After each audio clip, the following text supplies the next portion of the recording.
in this particular musical, you just can't know what people are experiencing. It doesn't necessarily adhere to the same rules of clapping loud, shouting, applauding, laughing. It's just people are going to have very personal responses, and I came to really love that. The Broadway Maven recently welcomed Next to Normal creators Tom Kitt and Brian Yorkey. I am so excited to introduce our guests. They have created this wonderful Pulitzer Prize-winning musical Next to Normal. They also work together on If Then and Freaky Friday, and they have a long list of other credits of things that they've done individually and with other creators. So really excited to talk to you about your very special show. Welcome. My first question is about getting ready to put together a show about such a complicated topic. And I want to know, to what degree, how did you end up talking to bipolar people in preparing for your show?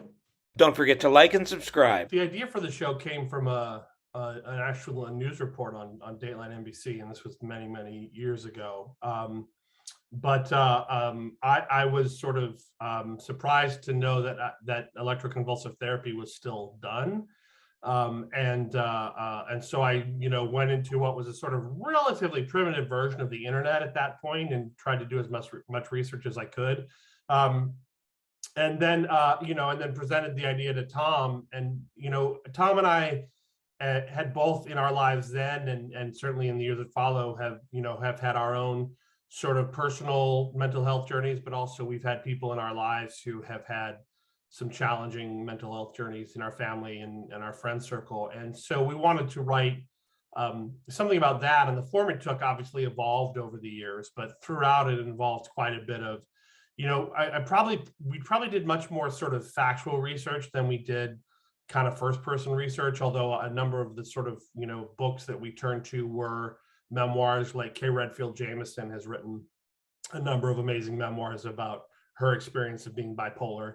And there's a book called The New Day Demon, which is both sort of a history and an analysis of depression, but it's also written by Andrew Solomon, who talks about his own struggles with depression. So I think that was where we sort of started in terms of research. But what ended up happening as we developed the show is we would meet people every time we did a reading or a presentation of any sort. We would meet people. People would, stay behind and tell us their stories. And so it really was kind of an ongoing education, which I also think really contributed to the kind of development of the show and the maturation of the show. As young writers looking to tackle something that was really going to speak to us, we were searching around, and I'll never forget the day Brian asked me for coffee and pitched me the idea of Next to Normal. And I didn't know it was going to become something that was going to beautifully take up years of our life creating this. But I knew that with Brian, anytime he's passionate about something and he sees his way into a story, it was always going to be something that enriching and unexpected. And the more we worked on it, the more it spoke to me, and I always felt a sort of letdown when I would have to go away from the process. I would go out to Seattle and work with Brian. We'd do things at the Village Theater, and I just remember every time I went home, it was sad. It was a world that I really just was so grateful to be in and creating and speaking to all that I was bringing to it. So, Mr. Yorkey, I love the alliteration in the show, and I'll tell you my three favorites. In The Hustle and the Hurry, and There's Nothing Your Paranoid Parents Can Say. That's great. And then my other one, I forget it, so I wrote it down. So, steadfast and stolid and stoic and solid. And my question is, does alliteration come naturally to you while you're writing, or is it more something you do in the revisions? You go back and you put it in? Oh, wow, that's an interesting question.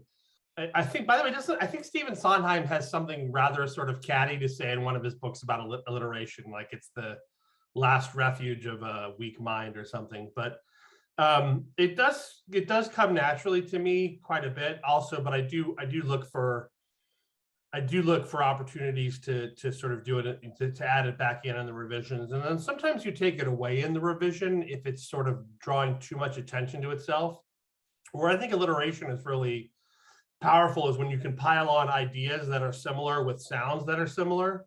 or ideas that are contrasting with sounds that are similar, because that really helps sort of point the meaning, point the ear to the meaning. And I also think the thing they're useful for is sort of, you know, you like a lyric, especially with like, and I think those are, well, at least Stoic and Stolid is Diana's lyric.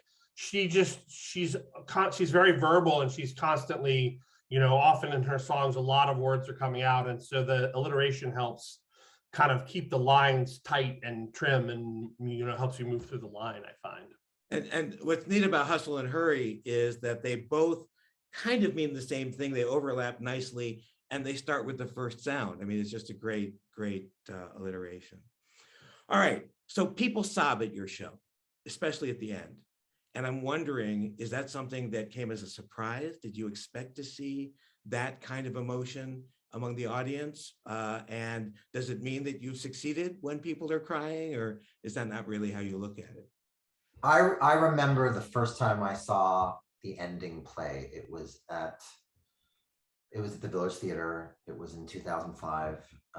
And I had, for some reason, on the page, I was nervous that it wasn't going to land in the way that we had wanted it to.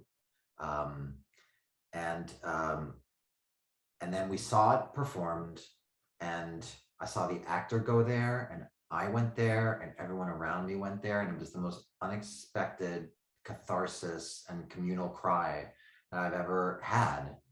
The first time. Well, I've cried many times, but I think at our show in that way, it was a new emotion for me.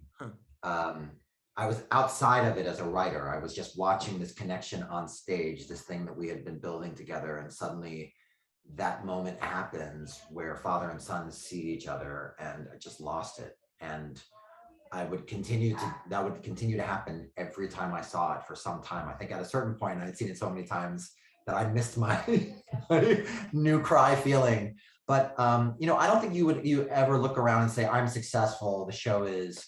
But I think that whether people are laughing or crying, there's something that you feel amongst an audience that tells you that your show is connecting in the way that you want.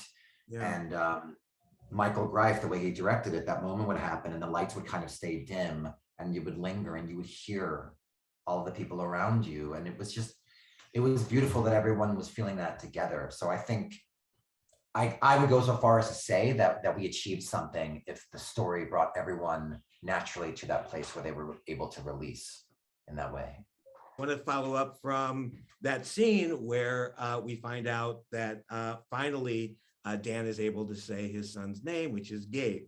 Now, I live in Israel and I speak Hebrew, and Gabriel means God is my strength. And that's where the name Gabe came from, the angel Gabriel. That's okay. There's some more in there. That one's kind of obvious. Dr. Madden is kind of obvious. But I want to ask about some of the other ones. Diana is the goddess of wild animals. Is that on purpose? Yes. It is. Yeah, there actually used to be a song. We used to see their wedding, and they sang songs to each other, and he sang a song. You're not at your piano, are you, Tom? Do you remember any of that? This is the first part of that? Yeah, it's actually, there's a theme that stayed in the show. I used it for when Diana is discovering memory, like when she sees the music box of this. You want to sing the first? Do you remember the first stanza? Diana, goddess of the hunt. Diana, goddess of nature and wind and everything wondrous and wild. Diana, you touched me and I was bewitched and beguiled. Now you still love a go to this. Electricity in your touch. I mean, I love that song actually. It was sad to lose it, but at least I kept it. I think it's awesome you can still hit those notes. That's impressive. So yeah, that was so what happened in the wedding is Dan sings this beautiful song to her, Diana, goddess of the hunt, and then she sings this crazy ass song back to him, and you sort of get a sense of that's where their marriage is going. But that was when the show was 4 hours long, so we had to make some cuts.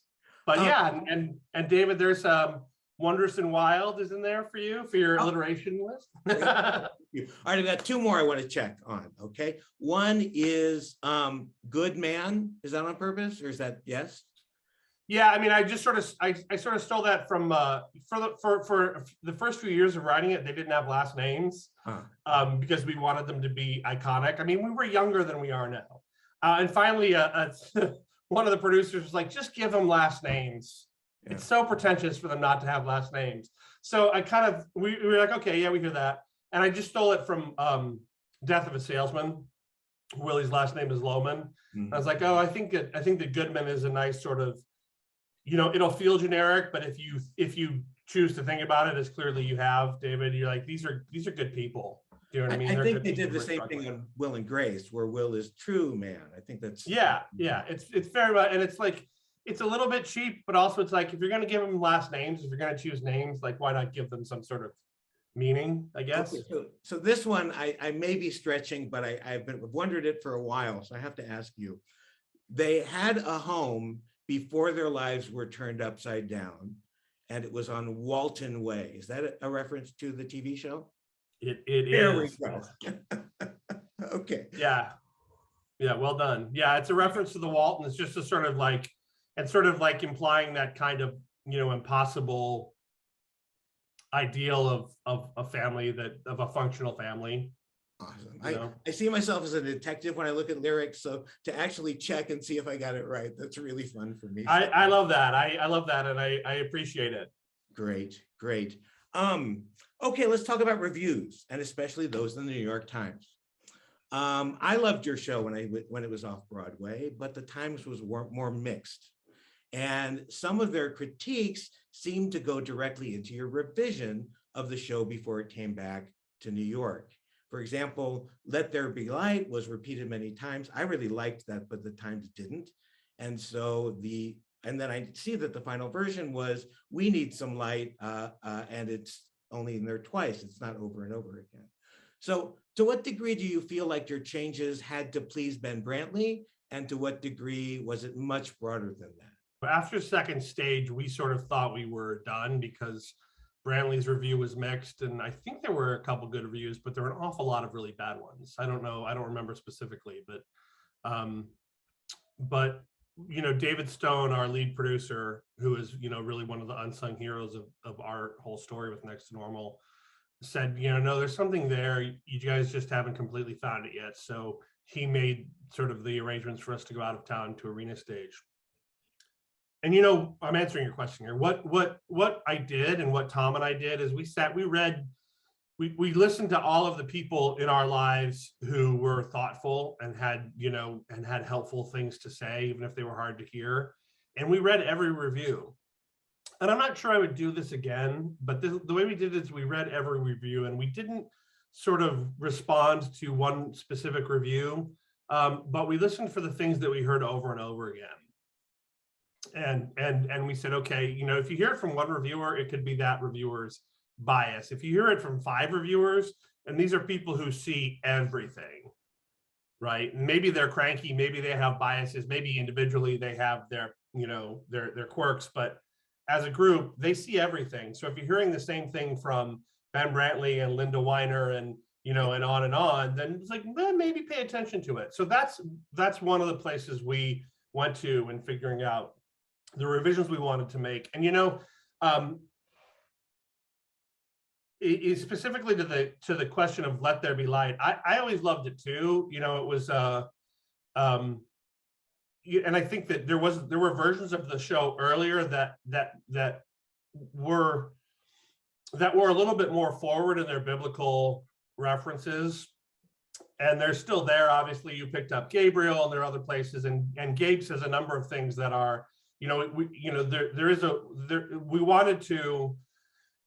we wanted Gabe to exist in a way that if you chose to saw him as an angel, that you could, or angel/devil or guardian angel, because really in one way of looking at it, that's what he is. I mean, he's there to push them all towards healing, towards being more whole, even though his, methods are sometimes sort of nefarious. So Let There Be Light was definitely a part of that. And it was sort of meant as a prayer. But what I think evolved, and this was also something that, Tom and I had really intense discussions with Michael Greif, who's another sort of really unsung hero in this, and just a brilliant director, and his thing was always, he didn't have any sort of problem with the prayer aspect of it, but he's like, how can it be more active in the immediate present of the characters? Because the Let There Be Light version felt always a little bit sort of removed from drama and like a presentation. And where we landed felt like it very much was sort of starting, it started in between Natalie and Dan and grew to the whole cast and felt more active. So certainly it was, Ben Brantley was a part of that, but it was certainly, I think, a larger kind of journey. Visit thebroadwaymaven.com to learn about a free online Broadway appreciation course every Monday at noon and 7 p.m. I've been asking some of the book writers and lyricists that we've had. We had Alfred Urey, we had Winnie Holtzman recently. How much music theory do you need to know to be a good book writer lyricist? Oh, wow. I feel like Tom should also answer that question, because he's worked with a lot of lyricists. I mean, I actually, I'll let Tom answer that. What's incredible about working with Brian, many things, but to that question, Brian presents a lyric that is rhythmic and musical on receiving it. So even when I start to read it, I have a tempo, melody starts forming pretty quickly and easily, just because what he has set scans in a way that it just evokes music. And I think that for anybody writing lyrics, it's good to have some sense of form and structure, and just a rhythmic sense that a composer will get. And sometimes it's one of my favorite stories is when Brian gave me the lyrics for So Anyway, and it's the first two, So Anyway I'm leaving, and thought you'd like to know your faith will come on May, but clearly I can say we both go mad that way, so here I go. And I first saw it and I was like, wait, there's an extra line in the middle. It should be just, da-da-da-da, go. And Brian said, no, there's not an extra line. And I went, oh. And what was great about that moment was that it made me take the music into one more place. Your faith will come with me, but clearly I can't stay. We both go mad. One more. Before you resolve. Makes the music so much more rich and complex than if I had just resolved it where your ear is at first thinking it would go. So I think as a lyricist too, if you have things like that up your sleeve where you're going to challenge the composer in a way that still feels musical, it's not going to be confusing, but what's great about working with Brian is that it takes me to places that I wouldn't naturally go. And then I look at a piece of music and think I would have never written that music if not for Brian's collaboration. With the exception of I've Been. Oh, well, there are some, yeah. And certainly there's music first. I'm Alive was music first. I've Been was music first. I Am the One. That had been your band had done I've Been. I originally wrote I've Been about my wife when she had gone off to, she was acting out of town, and she was nervous about going away. And I tried to just envision what it would be like to be in a completely new place and feel like everything's closing in on you. And you had so much experience, yet you feel like this is brand new. And there was another song, I Am the One, that I also wrote for the band. And when Brian and I were listening through one day, he was like, I want to use that as for Feeling Electric, because what the show was called at that point. And it's so satisfying to have that sound and that feeling, something that came out of my early band days, now, sort of in this world of Next to Normal forever. Yeah. And it's hard for me to go back to the pre-Next to Normal sensibility of it, but it's a gift. I think there's something special when Brian and I are creating together. It's how we met. Our first shows in college, that's how we wrote. And I love Brian's sensibility going from book to song there is something that flows naturally and beautifully in that version. But it's also just the two of us hammering things out is a special.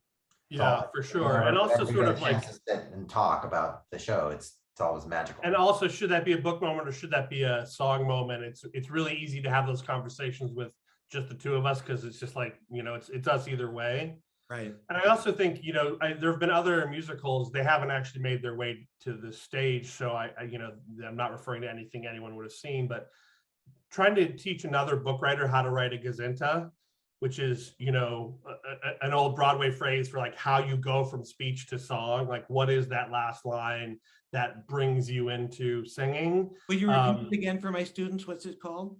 It's called a gazinta, which I think is spelled Gazinta, but it really is a sort of contraction of goes into. Okay, it sounds like something Yiddish that my grandparents. Yeah, it. I mean, I think it's from that. It's probably like fake Yiddish, but from that, in that sort of general realm.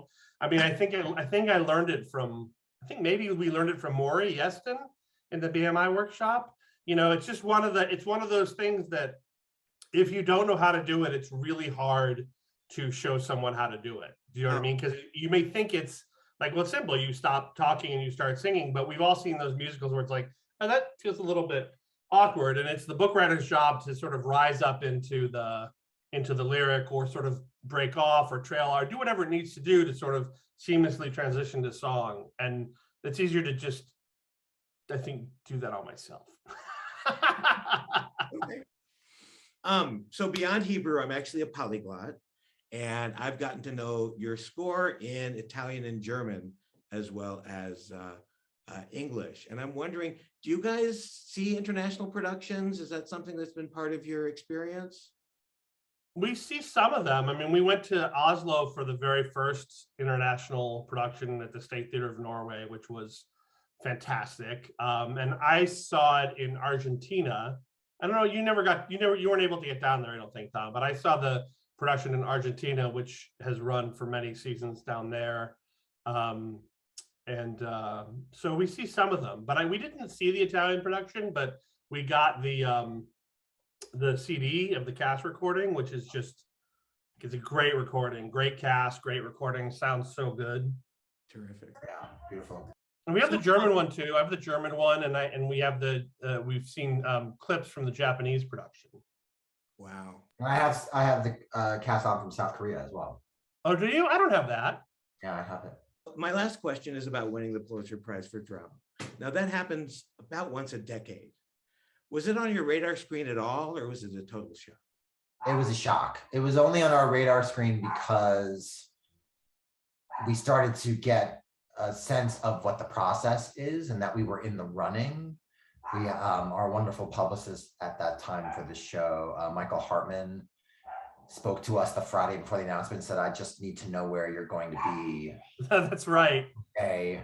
And I was like, okay, yeah, I'll be in rehearsal. Yeah, exactly. I got his call. I had just gotten back into the country, and I got his call like on an international flight.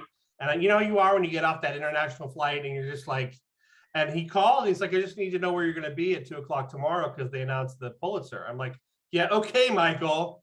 I'm like, I'll be at home. I'm like, why are you bothering me with that? And I later found out why, because the whole Pulitzer committee had gone to see our show like the day before voting, and they knew that, but they didn't tell us that until later. So Tom and I are both like, why are you doing this to us? Like, why would you torture us like this? Wow. Well, I remember when my mother told me, and I was really excited. So I can only imagine what that day must have been like for the two of you. And it was pretty incredible. When you're writing a lyric where you haven't been given the melody first, do you have like a dummy melody running in your head when you write it, or are you just writing words on paper? Sort of in between those two things. I don't have a melody in my head. I don't really, I'm not super musical. I can't sing worth a damn. So I don't really have a melody in my head, but what I do have is I have a sense of what the shape of the song is and of the rhythm of the lines. And I think that, it's an interesting question because per, David's earlier question, I think you don't have to, I don't have a ton of music theory. Maybe Tom would tell you I know just enough to be annoying at times, like asking why do you go to that chord there? Why don't you go to but he's very tolerant of that. But I do have a pretty good rhythmic sense. I'm pretty rhythmic, and I have a good sense of I think of how words fit in a line rhythmically. And so I think that I always have an idea of what the form of the song is rhythmically. So usually I can give, as Tom said, I can give him a lyric that is like set to be a specific rhythm. And sometimes it's wrong-headed. And also sometimes he writes something that is completely not the rhythm I thought it was and is even better. But generally I don't have a melody, but I do have a rhythm in my head. So I want to follow that up. I asked Lynn Ahrens if she's a poet, and she said no. And then I asked Mark Shaman, and he said, well, I guess, right? I mean, he wasn't very committal. Are you a poet? Well, I did win the American Academy of Poets Prize as a senior in college. Okay, I apologize then. All right. No, I'm not a poet. I guess, although I would not argue with Mark. So please don't tell Mark I said he's not a poet. All right. I think Mark's a poet. Mark and Scott are poets, and I love them dearly. But I don't think I'm a poet. I don't think lyrics are poetry. I think they have a lot of things in common with poetry, but lyrics, especially I think show lyrics, need to be vernacular and need to be dramatic and direct in a way that poetry probably shouldn't be, unless you're really, really good at it and can do it really beautifully, like like a Robert Frost or a Maya Angelou. I think that poems can be so much more packed with meaning, so much more elusive and sort of indirect. And I think show lyrics especially need to be a little bit more direct and carry sort of meaning on their surface, because you just don't have time in the theater, right, to parse things in that deep way. It's great if it has two things, you know what I mean? It's great if you can go back and listen and find more things in it. Like, right. That's something I try to do as much as I can. But yeah, I'm definitely not a poet. This has been a great class. I wanted to comment that when I watched the show, it seemed like it had almost like a cinematic kind of flow to it, where the scenes sort of dissolve into each other, sometimes even interrupting each other, or an actor turns around and is in a different scene or a different place or time, or scenes going on simultaneously sometimes. And it seems like it was designed sort of to keep the audience disoriented and in suspense, and not even maybe give us time to think about what's happening or judge it so much as to experience it along with the characters. It was intended to be disorienting? Yeah, I mean, I think, it's interesting because you were asking about the crying at the end and whether that was intended. And, I think what we wanted to do, we have to give a ton of credit to Michael Greif in terms of that fluidity and how that flowed together. I mean, he was really the mastermind of the staging, but it was always written to be fluid in that way. Because it wanted to seem like a consciousness, sort of like stream of consciousness in a way. But our goal was always to bring you inside Diana's experience. So Sharon, I think you make a great point. Like, we didn't want an audience to like sit on the outside and observe what it was like to be unsettled. We wanted to unsettle them. I mean, the whole thing, spoiler alert for those of you who haven't seen the show, but the whole use of Gabe was intended for you to think, for 30 minutes of the show, you're like, oh, it's a family of four, and the kids, the girl's sort of young and arty and angry, and the boy's like a jock and really handsome. And then you're like, the rug gets pulled out from you, and you're like, wait, he doesn't exist, and our hope was always that you would, in that moment, be like, wait, what? No, what? Because that's what Diana's feeling in that moment, right? So that was always our hope, was to try to make you feel sort of unsettled and trying to catch up with the train a little bit. My favorite show and everything else is The Story of My Life. But my question is about the title. I know you'd mentioned another working title. I know Aftershocks was a working title. Those kind of point to the electroshock therapy. What made you sort of change direction and go away from that and then go to next to normal? Well, I think, and Tom, jump in and correct me if I'm wrong, but I think it's sort of as the show evolved, you know, it started out sort of in a way being like, hey, let's write a show about a woman who suffered from depression her whole life and who goes through electroconvulsive therapy, or shock therapy as it's known. Like, let's write that. And so it started off a little bit crazy and zany in that way. And as it went on, and as we sort of wrote into the things that people were really responding to and that we were really passionate about, we kind of wrote away from some of the cleverness and some of the sort of shock value of the concept, and more into sort of the human story. And so Feeling Electric kind of stopped feeling like the right title. It felt a little sort of snarky, and, you know, and so we did consider Aftershocks briefly, but that sort of felt like not necessarily far enough away from Feeling Electric. And our producer actually pitched the title Next to Normal, which we really liked, because we felt like it sort of spoke to this whole idea that, you know, normal is not a reasonable or possible goal. You know, it's just like, there's a tyranny of normal, but it's nice to be close enough to normal to sort of get by in life, as Natalie says, something like that. And it's alliterative. Yeah, well, and when David pitched it to us, he was like, it seems like a Yorkey lyric, and I was like, I can see that, and so I made it one. That's really a nice compliment. I found a nice title, and it seems like one of your lyrics. Well, it might have been a compliment. It might have also been him manipulating me, like with flattery, to try to get me to go along with his idea, as a great producer will do. Sure. A really good friend of mine who came up to me and said they weren't able to stay for the second act because it was too much. And I'll never forget, they asked me, is she okay? He was concerned that Diana was going to harm herself in the story. And I assured her that wasn't the case. And there were others, you know, it was the kind of show that, and Brian and I have been through many experiences, and you think you know what the audience is giving you. You try to gauge what they're feeling, what they're responding to. I'll never forget one night at Second Stage, I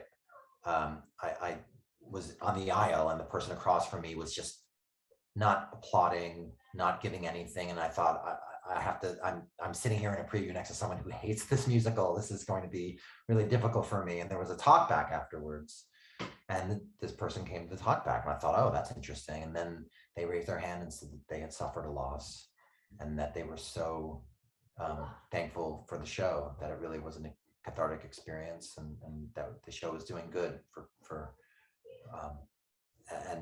I just thought, well, that's a real lesson for me, that in this particular musical, you just can't know what people are experiencing. It doesn't necessarily adhere to the same rules of clapping loud, shouting, applauding, laughing. It's just, people are going to have very personal responses, and I came to really love that about it. And Brian and I have always been so moved when people share. There was a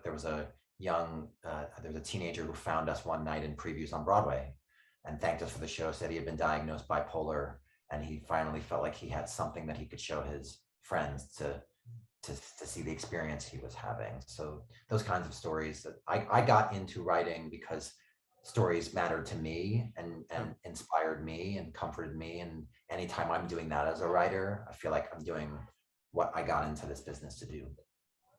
I do remember one thing that came in very late to the ending was the sort of, we had Tom's father-in-law is a psychiatrist, and my good friend's mother is a psychologist, and they consulted with us sort of, you know, throughout the process. We'd go to them for advice. And Nancy Ellman, the psychologist, at one point, you know, reading a very sort of, you know, version of the ending that we had on Broadway, she's like, you know, one thing that that Diana's psychiatrist might do is ask Dan if he'd like a referral for himself. And I was like, oh, great. That's awesome. That's a great moment where, where he says, can I refer you to someone to talk to? And at first Dan's like, no, I don't. And then he like stops. He's like, yeah, actually that'd be nice. And to me, it's like, it's a really small moment. And sometimes people laugh a little bit, which I think is fine. But like, to me, it's a huge moment because it's like, that's the first time that he's going to try to find someone to get him the help that he needs. Cause he's been so busy helping her that he hasn't really dealt with his own, his own challenge. Making light into an epilogue was a huge discovery for us. We had just had this big sung moment at the end of the show, and dropping in those little scenes of Natalie and Henry, knowing that Diana's okay. That was really a huge discovery for us. And yeah, we did get a note from someone, I don't know if it was Nancy, but one of our consultants was like, of course, the odds are she's not going to make it off her meds. And I was like, yeah, okay, no, I know that, but can we just leave her here? And can we imagine that she's one of the ones who makes it somehow? Because I don't want to, and the consultant was like, yeah, no, that's fine. I just wanted you to know. I'm like, no, I get it. She's just been through a lot in 2 hours. So we really see her inside when she talks about I Miss the Mountains. And because it's a statement of here's my experience as somebody with bipolar disorder, I don't know if it's an I want song or an I am song.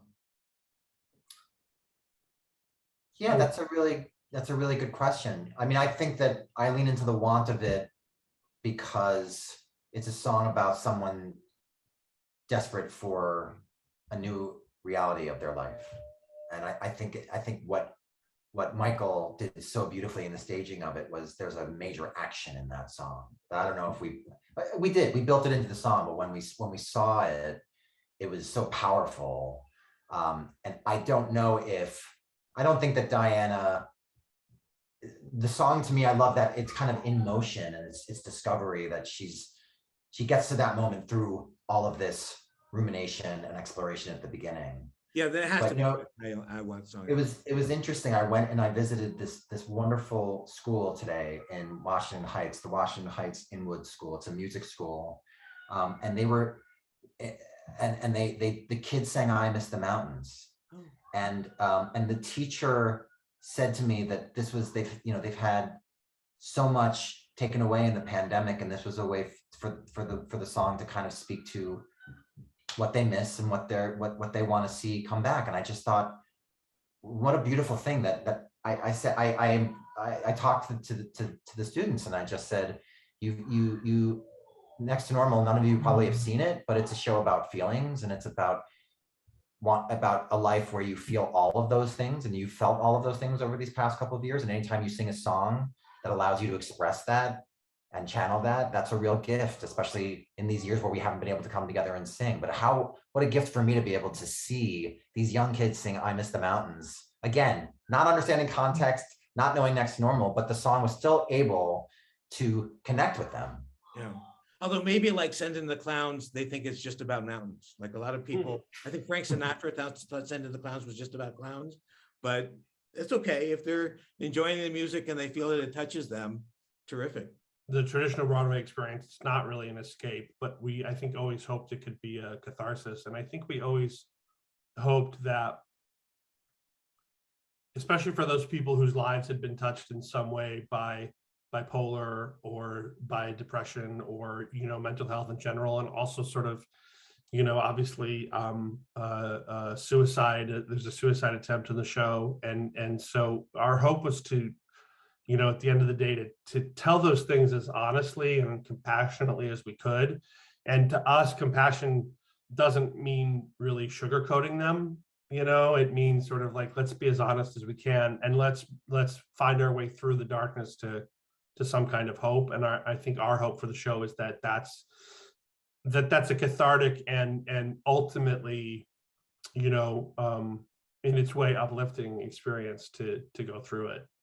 That's the hope. One of my friends said to me when I said that I was going to be interviewing the two of you, that was the first Broadway show to deal with mental illness. Is that true? Yeah, I mean, it's certainly. I mean, I think it's certainly I can say it's the first Pulitzer Prize winning musical to deal directly with mental illness. But beyond that, like, I don't know. I mean, I certainly think, to that point, I think that we, I think we I'm knew gonna that there disagree was. with you for a second, because Monday, we talked about Sunday in the Park with George, and one of the students made a very strong case that George is autistic. So maybe. It's funny because I was just about to say, but if you go back to Sunday in the Park, which was, I think it went Sunday in the Park, Rent, Us, Hamilton, is that right? Correct. And I think that if you look at, I think Alexander Hamilton is also a very sort of specific personality. And, I think if you look at George in Sunday in the Park with George, you could make a case that he's autistic or on the spectrum somewhere, but also Sunday in the Park was in its way, obviously such an inspiration, but in its way, it was, you wanted James and Stephen Sondheim didn't want to just show you George. They wanted you to see what he saw. Yeah. They wanted you to bring you inside his mind. And that music, the sort of translation of punctualism to music was also about, like, how can we bring you inside? How can you feel and see what George is feeling and seeing? We are here every Monday and lots of Thursdays. And every class we take on a different show. So last Monday we did Sunday in the Park with George, and then next Monday we're doing Pippin. And we talk all about, a lot about lyrics and, a little less about music because that's not my background, but I'll bring in videos and sometimes guest speakers to talk about the musical side, and a lot of real experts in the room, and then a lot of people who are just sort of, they just like to follow Broadway. And here's another video I think you'll like.